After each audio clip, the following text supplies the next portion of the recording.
Bueno, buenos días, buenas tardes a todo el mundo. Yo les propongo el siguiente plan de acción para los 20 minutos esto. Hablar un minuto de cómo está la economía hasta las elecciones. Después hablar sobre si el gobierno deja una bomba o no. La respuesta va a ser que no. Después hablar de los pasivos institucionales que deja el gobierno y los pasivos económicos. Pero no para digamos, listar los pasivos, sino porque el listado ese nos va a permitir entender cuáles son las acciones que hay que hacer para corregirlos. El gobierno tiene un objetivo electoral clarísimo. Quiere llegar a las elecciones con una situación económica controlada. Esto quiere decir el tipo de cambio más o menos controlado, la brecha entre el blue y el oficial también contenida, sin que haya ninguna disrupción importante en la economía y que la inflación no se escape. Esos son los objetivos. Apunta a que la gente llegue a las elecciones y diga, bueno, esto más o menos está manejado. Y para eso tiene dos problemas, la inflación y la brecha cambiaria. Entonces la pregunta es, ¿puede el gobierno llegar con la situación controlada hasta las elecciones? La respuesta es sí. Vamos a analizar un minuto esos dos temas. Ustedes saben, como dijo Marco, la inflación acá en cualquier lugar del mundo se produce como resultado de la emisión monetaria. Hace un par de años tuvimos una presidenta del Banco Central bastante exótica que se llamaba Mercedes Marcó del Pon, que pensaba que la emisión monetaria no tenía nada que ver con la inflación, entonces el gobierno le pedía plata y le daba, la cantidad de dinero crecía al 40% por año y bueno, obviamente la inflación se fue 40, 50, llega un momento que la inflación sube, que la demanda de dinero empieza a caer también y se empieza a acelerar sola. Ya sobre el final empezó a ajustar, viene Juan Carlos Fábrega dice, no, así no vamos a ningún lado, y entonces decide cambiar un poco la estrategia, no de no darle plata al gobierno, porque le siguió dando, y ese déficit fiscal seguía creciendo, pero dijo, bueno, yo voy a esterilizar esa plata que le doy al gobierno. ¿Cómo lo hago? Le voy a colocar unos papelitos a los bancos que se llaman LEVAX. Entonces le daba plata al gobierno por un lado y le chupaba plata al sector financiero vía LEVAX. Es decir, cambió el mix de financiamiento, compensó parte de la emisión monetaria con deuda, repito, con el sector financiero, pero bajó la tasa de emisión monetaria de 40 al 20. Y claro, la inflación entonces se fue al 20. Y por eso en el último año hemos tenido una inflación mensual entre 1,5 y 2. Entonces la pregunta, ¿puede el gobierno con esa estrategia que Vanoli la siguió, excepto en el último mes, vamos a ver si es donde vuelve a acelerar la tasa de crecimiento de la cantidad de dinero muy fuertemente, pero yo creo que debe ser transitorio. Entonces, ¿tiene capacidad el gobierno de seguir emitiendo LEVAX para compensar el déficit fiscal y llegar con la inflación contenida? La respuesta es sí. Por supuesto no es algo que lo puedes hacer para siempre, porque al final te quedan los bancos simplemente con LEVAX, no pueden dar un préstamo a las empresas, un préstamo por el consumo, porque tienen todos sus activos en esto. Pero hasta las elecciones sí. Entonces el gobierno tiene los instrumentos para mantener la inflación acotada. Y el otro tema es la brecha cambiaria. Para la brecha cambiaria lo que uno necesita es tener dólares para poder ponerlos a disposición del mercado blue, y el gobierno finalmente intentó varias alternativas y finalmente dio con el swap de China. Entonces lo que hace es compensa las reservas con el swap de China, libera dólares en lo que se llama el dólar ahorro, y eso básicamente es una oferta inmediata de dólares en el blue, porque la gente compra el dólar ahorro, se da vuelta, lo vende en el mercado informal y entonces eso te mantiene acotado en la brecha cambiaria. Entonces la pregunta es, ¿tiene disponibilidad de recursos del gobierno para mantener la brecha controlada hasta las elecciones? Y la respuesta es sí, porque con la plata de los chinos es un mercado chico y alcanza. Así que ese va a ser el escenario. Vamos a llegar con ese escenario a las elecciones y por eso creo que va a haber un balotaje bastante cercano entre aquel que represente la continuidad de este modelo, de esta política económica, y algo diferente, el cambio. Así que va a ser una elección, yo entiendo, bastante reñida a partir de este escenario económico. Bueno, ese es el primer punto. El segundo punto es, ¿hay bomba o no hay bomba? Y quiero decir 3 motivos por los cuales la situación de transición económica no hay una situación. Yo creo que la metáfora que vos hiciste del auto que se va quedando sin nafta es mucho más correcta. El auto que se queda sin nafta no es, como dijiste vos, un auto que estalla, es un auto que se queda sin nafta, ¿no? Entonces, ¿cuáles son los 3 motivos por los cuales en este caso no hay una bomba pendiente? La primera es que en todas las crisis macro de Argentina siempre había un satélite, pero que era muy relevante, que era la situación de déficit de las provincias. Siempre las crisis macroeconómicas venían con un lío impresionante en las finanzas de las provincias. Pero en esta ocasión nosotros tenemos una cosa bastante insólita, y es que el gobernador de la provincia de Buenos Aires estaba tan asustado de quedar rehén de la señora presidenta, que hizo un ajuste fiscal del cual yo creo debe haber pocos antecedentes en la historia de la humanidad. La carga tributaria en la provincia de Buenos Aires pasó en los últimos 5 años de 4% del Producto Bruto Geográfico de la provincia a 8%. Es decir, que la provincia de Buenos Aires duplicó la carga tributaria. Al mismo tiempo, lo que hizo fue bajar el porcentaje del gasto en inversión de 6% al 3%. No me pregunten qué hace el muchacho con la plata, pero lo cierto es que aumentó muchísimo los impuestos y dejó de invertir, y que en el año 2014 la provincia de Buenos Aires no tiene déficit. Y si la provincia de Buenos Aires tiene la situación fiscal más o menos ordenada, las provincias no es un elemento que juegue relevantemente para generar una vulnerabilidad macroeconómica en esta transición. El segundo punto, que me parece, a veces me cuesta incluso cuando lo comento con los economistas, colegas, amigos y no tan amigos, es como que a veces se sorprenden un poco, es que Argentina no necesita un ajuste macroeconómico en la transición entre el 2015 y el 2016. Voy a tratar de explicar esto.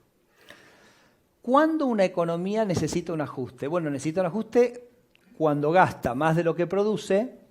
Si una economía gasta más de lo que produce, quiere decir que alguien le financia esa diferencia. En la economía eso se ve manifestado en un déficit en la cuenta corriente. Acá me tomo la libertad de usar algunos términos, porque estoy acá en exalumnos del IAE, me imagino que esto más o menos son términos que me siguen. Entonces uno tiene un déficit de cuenta corriente, que una economía, para ponerlo más visualmente, que importa mucho más que lo que exporta, es una economía que gasta más. Y ese exceso de importaciones sobre exportaciones se financia con financiamiento externo. Doy un ejemplo de afuera para que lo que veamos más claro es Grecia. Grecia tenía un déficit en cuenta corriente de 15 puntos, quiere decir que era una economía que gastaba 15 puntos más del PBI que lo que producía. Un día los alemanes dijeron, no muchachos, ya basta, no más financiamiento porque no me van a pagar nunca, y entonces esa economía tiene que producir un ajuste acomodando su nivel de gasto, su nivel de ingreso. Fue lo que le pasó a Argentina al fin de la convertibilidad. Tenía un déficit de cuenta corriente de 5 puntos del PBI, se acabó el financiamiento, hubo que ajustar. Es lo que le está pasando a Brasil hoy. También después de varios años de grandes déficits en la cuenta corriente y con financiamiento externo que de alguna manera se acota. Bueno, ¿Argentina tiene eso o no? De hecho, tiene la situación inversa. El kirchnerismo ya nos ajustó. Al dejarnos aislados del mundo, Argentina no tiene un déficit de cuenta corriente, no tiene un nivel. Puede ser por buenos o malos motivos, pero desde el punto de vista macroeconómico, Argentina está gastando lo que produce. Y probablemente cuando uno piensa la transición entre el 2015 y el 2016, es que esa restricción se va a liberar, no es que se va a poner más restrictiva. Es decir, en la Argentina en el 2016 va a haber entrada de capitales que va a financiar un proceso de inversión, que va a dar disponibilidad de recursos para el consumo. Es decir, que Argentina va a tener un aumento en su nivel de gasto y no una reducción en el nivel de gasto en esa transición. Claro, si ustedes piensan que no, que en el 2016 va a ser un año de tremendas salidas de capitales o lo que fuera, sería diferente el diagnóstico. Nosotros no lo vemos eso. Nosotros vemos que pasamos de un gobierno sin credibilidad a un gobierno con credibilidad, va a haber entradas de capitales y eso es lo contrario de un ajuste macroeconómico. Entonces, desde el punto de vista macro, no hay motivo alguno para pensar que Argentina va a vivir entre el 2015 y el 2016 un ajuste porque ya está ajustada hoy. Y eso, de alguna manera, va al tercer punto por el cual no hablo, porque cuando yo menciono esto, la gente me dice, bueno, pero hay un déficit fiscal. Bueno, miremos un minutito el déficit fiscal y veamos qué restricción también tiene. El déficit fiscal en el año 2015 va a ser 5 puntos del PBI. Claro, es un número que asusta, es un número muy grande. Si uno va acumulando deuda al ritmo de 5 puntos del PBI por año, la dinámica de deuda se hace insostenible. Pero recuerden que el kirchnerismo se ha mantenido muy aislado. ¿Cómo ha financiado el kirchnerismo esos 5 puntos? Y lo ha financiado 2 puntos con el impuesto inflacionario. Entonces, no es acumulación de deuda, es un impuesto.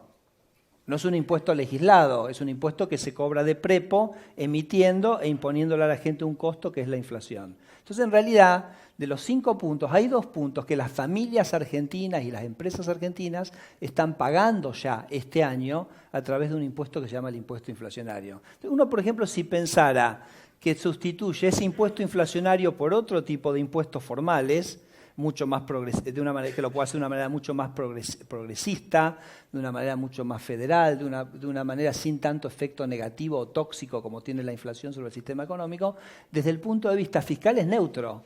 Uno cambia 2 puntos de impuesto inflacionario por 2 puntos de impuestos formales. Eso desde el punto de vista del presupuesto de las familias es totalmente neutro. Y eso probablemente es algo que haya que hacer porque hay que eliminar la inflación, que es el impuesto más injusto y el más regresivo. Pero desde el punto de vista fiscal no quiere decir nada, es una cosa absolutamente neutral, es una sustitución de un tipo de impuestos por otro. Entonces, después, ¿qué pasa? Son 5 puntos, había dicho. Estos son 2, quedan 3. Los otros 3 se financian 2,5 con deuda, entre LEVAC y no LEVACs, distintos tipos de instrumentos, todos en el mercado local, y medio punto se financia con reservas del Banco Central que pagan intereses de la deuda en dólares, es otro medio punto. Entonces la pregunta es, ¿un gobierno en el año 2016 en el mercado doméstico se va a poder financiar más o se va a poder financiar menos? Yo creo que probablemente tenga mucho más posibilidades de financiarse más. Y en la medida que se financie un poquito más, entonces el aumento de los impuestos formales probablemente sea menor a la reducción del impuesto inflacionario, y eso es desde el punto de vista fiscal un programa expansivo. Ojo, que quiere decir que uno aumenta impuestos formales para bajar la inflación. Eso es lo que la gente en general dice es la corrección fiscal, etcétera. Pero desde el punto de vista de los presupuestos de las familias no tenés ningún efecto contractivo, sino, de hecho, probablemente tengas un componente expansivo. Entonces, yo creo que teniendo eso como norte y como cuadro de situación, uno ve que la transición es totalmente diferente a otras transiciones macro complicadas, donde vos tenías que ajustar 5 puntos el déficit de cuenta corriente, ajustar el gasto 5 puntos, otros momentos históricos, déficit fiscal con una dinámica de deuda insostenible. Al contrario, este es un país donde uno de los grandes activos que deja el kirchnerismo es una economía totalmente subendeudada. Yo digo, mira, esto es una analogía, a ver, no voy a ser tan gracioso como Eduardo, que nos ha sorprendido, tan serio que se lo ve y se tiró unos chistes espectaculares, pero esto es una empresa, mire, Argentina es una empresa pésimamente administrada de gerentes mentirosos. Porque vos le decís, dame tu balance y te dan cualquier papel, te dicen cualquier número, te inventan todo. Entonces, ¿ustedes le prestarían a esa empresa mal administrada y de gerentes mentirosos? No, bueno, eso es Argentina. Ahora, esa empresa está sobreendeudada, está a punto de quebrar porque la deuda le está, digamos... No, si no tiene... Si llevamos 10 años que nadie le prestan a estos mentirosos. Entonces, esa es la situación y por eso desde el punto de vista macroeconómico implica un punto de partida totalmente diferente y que da una potencialidad. Entonces, vamos a los pasivos. Yo digo, están los pasivos institucionales y los económicos. Me quedan 7 minutos y medio. Los más importantes son los institucionales. Arranco con uno, la independencia de la justicia. Ustedes son todos empresarios. Sus empresas en un país sin justicia independiente valen 0. 0 valen. Porque el gobierno puede hacer absolutamente cualquier cosa, puede expropiarlos en cualquier momento. Acá el gobierno ha avanzado en la colonización de la justicia muchísimo más de lo que ustedes piensan y temen. Y esto es lo que hay que revertir. Y esto es lo que me parece que un gobierno en el 2016, yo estoy convencido en el caso de Mauricio Macri, va a dar señales contundentísimas en el sentido de que vamos a una justicia mucho más independiente. Les doy un ejemplo que me pasó a mí en el Congreso. Nosotros este año... Viene un momento el gobierno y dice, vamos a sacar un proyecto de ley del Código Procesal Penal, no el penal, el Código Procesal Penal. Una buena reforma que se había trabajado hace mucho tiempo, que se pasa de una cosa que es lo que tenemos ahora, que es el régimen inquisitorio, donde el juez investiga y juzga, a otro sistema que es más común en el mundo, que es el sistema acusatorio, donde hay un fiscal que investiga y después el juez juzga. Está bien eso, pero ¿por qué el gobierno se apuró a hacer esa ley y a pasarla así? De repente vienen y en 2 semanas había que sacar la ley. Porque le anexaron, dice, claro, con esto tengo que nombrar un montón de fiscales. Los fiscales son los que investigan. Los fiscales son los que nos van a investigar a nosotros. Bueno, acá hay 1.734 fiscales para designar. Qué buen momento para designarlos en este momento. Acá tienen los nombres, ¿ok?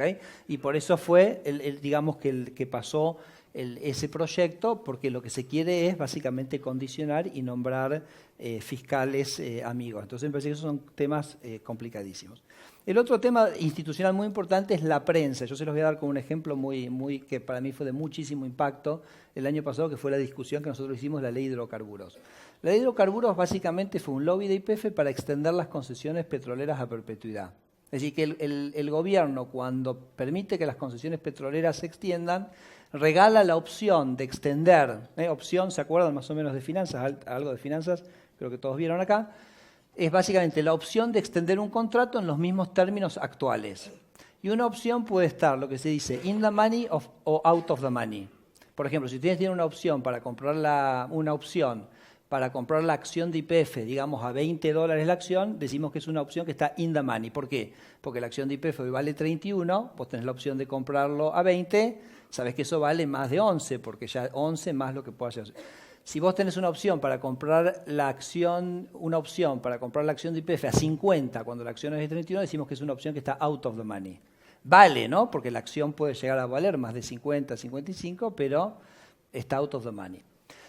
Bueno, entonces, ¿cuánto vale esta opción que regaló el Congreso de la extensión de los contratos? Y esta era una opción que estaba recontra in the money. ¿Cómo sabemos que estaba in the money? Porque hoy el Neuquén estaba licitando áreas en Vaca Muerta y las empresas están dispuestas a pagar no solo las regalías, sino una participación en las ganancias, que ahora no van a tener que pagar. Entonces, si uno aplica la participación de las ganancias a las reservas de Vaca Muerta en el 2024, te da, según distintas estimaciones, números entre 250.000 y 400.000 millones de dólares, que fueron transferencias de renta provincial del pueblo argentino a las empresas petroleras. Cosa que ya no se puede cambiar, no se va a cambiar porque ya el derecho está dado y ya se acabó, o sea, esto ya está. Pero ¿por qué lo traigo a colación acá? Porque fue un tema que la sociedad no lo discutió. Si yo les pregunto, ¿cuántos de ustedes sabían que el Congreso el año pasado regaló entre 250.000 y 400.000 millones de dólares? Estoy seguro que ninguno de ustedes sabía. ¿Por qué? Porque no hubo ningún periodista que quiso levantar el tema, no se quiso discutir. ¿Por qué? Porque hoy la prensa recibe recursos de tantas vías del sistema que no te podés plantar en contra del sistema, ¿no? Entonces Argentina acá tiene un problema absolutamente importantísimo de libertad de prensa y capacidad de discusión de los temas. O sea, no se puede regalar la mitad del Fondo Soberano Noruego y que Argentina no lo discuta, que su sociedad no lo discuta. Así que bueno, ese me parece que es un tema, digamos que yo lo digo acá solo en el contexto de qué nos está pasando como capacidad de discusión, de análisis de la prensa. Y los pasivos económicos, ya voy terminando con esto, tiene que ver, para mí la mejor manera de plantearlos es con el concepto de la competitividad. Siempre hablamos del tipo de cambio, pero el tipo de cambio es el resultado de las cosas que uno hace para hacer una economía productiva o no productiva. Por ejemplo, a principios de año los suizos no pudieron sostener una paridad de 1,30 entre el franco suizo y el euro, porque eran hiperproductivos, tuvieron que dejarlo ir al franco suizo, que se apreció hasta alcanzar la paridad con el euro. Y ustedes saben que en Suiza los salarios en dólares son de los más altos del mundo. Y hay una hiperproductividad, porque hay otros componentes de la productividad que son muy fuertes y que están muy bien. Entonces, ¿cuáles son esos componentes? Voy a mencionar 4, que son las cosas sobre las cuales tenemos que empezar a trabajar, que es la agenda de largo plazo. Entonces, la primera, el costo de capital. O sea, en Argentina, una empresa, vuelvo al caso de YPF, con los recursos que tiene, se financia al 8% en dólares. Uno va a Brasil, cualquier empresa de mala muerte se financia al 3-4%. Entonces acá tenemos un problema y eso es competitividad. Entonces ese es un tema que hay que resolver. Hay que normalizar la relación de Argentina con el mundo para que ese costo de capital caiga a los valores más o menos normales de cualquier país, sobre todo en un país subendeudado como es Argentina. El segundo es la infraestructura. La infraestructura también es competitividad. Acá está Guillermo Dietrich, con él tenemos trabajado un plan de infraestructura, o mejor dicho, él tiene trabajado un plan de infraestructura de unos 60.000 millones de dólares para los próximos 4 o 5 años para dar vuelta como una taba a la infraestructura en Argentina. Entonces, eso es competitividad. Porque si uno tiene en Salta y para sacar la soja tenés que meterlo en un tren que tarda 21 días para llegar al puerto de Rosario, ustedes se dan cuenta, puede ser súper productivo en Salta, pero no vas a ir a ningún lado. El tercer punto, que es donde a mí me parece que Mauricio Macri tiene las credenciales más impactantes, es el costo fiscal. O sea, lo dijo Marco, el costo fiscal de Argentina es exorbitante, ni hablar cuando uno mete las provincias también en la ecuación. Entonces, fíjense, Mauricio Macri en su gestión en la ciudad de Buenos Aires arrancó con 120.000 empleados y termina su gestión con 120.000 empleados. O sea, no termina con 200.000 empleados, empezó con 120.000 y además es mejor todavía, porque si uno mira la composición de esos 120.000 y suma maestros, policías, docentes y médicos, va a ver que hay 10.000 más dentro de esos 120.000. Es decir, que en 6 años, 7 años, 8 años se produjo un cambio de la composición. Entonces, el gasto público, digamos, de alguna manera bien gestionado, generando más Estado, mejor calidad, pero sin imponerle una mayor carga a los contribuyentes. Entonces, es la visión que nosotros tenemos para los próximos 4 u 8 años. Es decir, un gasto público que creció mucho, que me parece que se puede gestionar muchísimo mejor. Imagínense por un momento que el gasto público se mantiene constante. a lo largo del tiempo, en términos reales, en una economía que crece. Cada punto que crece la economía te da de recursos al gobierno nacional 0.3, el 30% es la carga tributaria. Por ejemplo, la economía crece 5 puntos, uno tiene 1,5 puntos más del PBI en recursos fiscales, que históricamente en Argentina se usaron para aumentar el gasto público.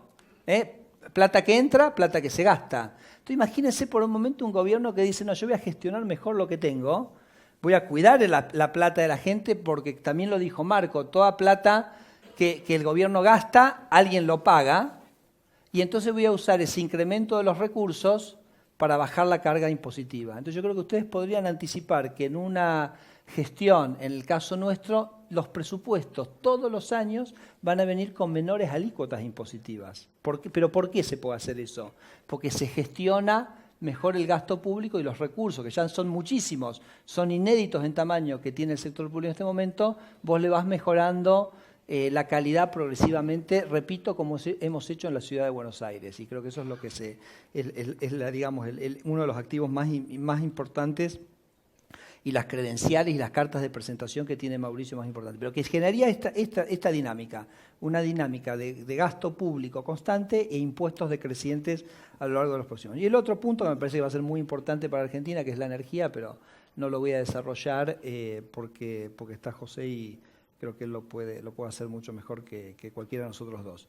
Así que yo creo que la agenda está bien definida, está definida por los pasivos, hay que entender los activos, no hay que desesperarse, no hay que asustarse, entender bien cuáles son los activos. Repito, yo creo que podemos tener una transición realmente donde Argentina rápidamente se mueve un sendero de crecimiento y después hay que ponerse a trabajar, como hacemos cada uno nosotros en nuestro negocio. Acá no hay 5 bullets en un PowerPoint y que con eso cambia Argentina. Acá lo que hay son 5 o 10 años de trabajo en serio, de gestionar bien los recursos públicos, y creo que eso es lo que nosotros en el PRO hace rato venimos haciendo y creo que hemos mostrado que se puede hacer de una manera diferente. Muchas gracias.